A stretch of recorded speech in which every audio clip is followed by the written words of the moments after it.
आजचं जे बजेट होता हा ग्राउंडवर होणारा, ना की देशाचे लोकांना अंधारात ठेवणारा बजेट नाही आणि रिअलमध्ये ग्राउंडवर इम्प्लिमेंट होणारा बजेट.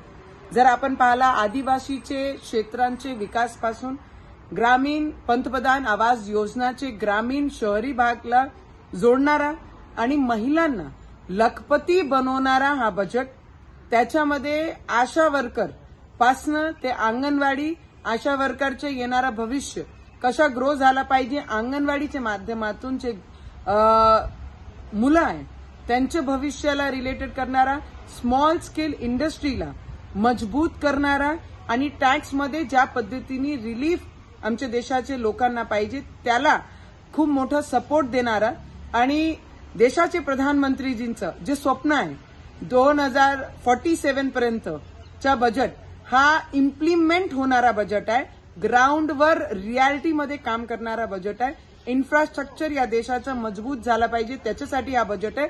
आणि अन्नदाता आमची शेतकऱ्यांना येणारा भविष्य त्यांच्या चांगल्या पद्धतीने मजबूत झाला पाहिजे त्याच्यासाठी बजेट आहे. तर मला वाटते देशाचे लोकांना, महिलांना, युवकांच्या रोजगारबद्दल जो हे बजेट आहे, येणारा भविष्य त्यांना जे त्यांनी स्वप्नात पाहिलेला या देशामध्ये राहणारे नागरिक हा हकीकतमध्ये होताना करताना आपले देशाचे प्रधानमंत्रींनी हा जो बजेट आणला त्याच्यासाठी देशाचे सगळ्या लोकांच्या अपेक्षामध्ये खरे पद्धतीने आमचे देशाचे प्रधानमंत्री उतरले.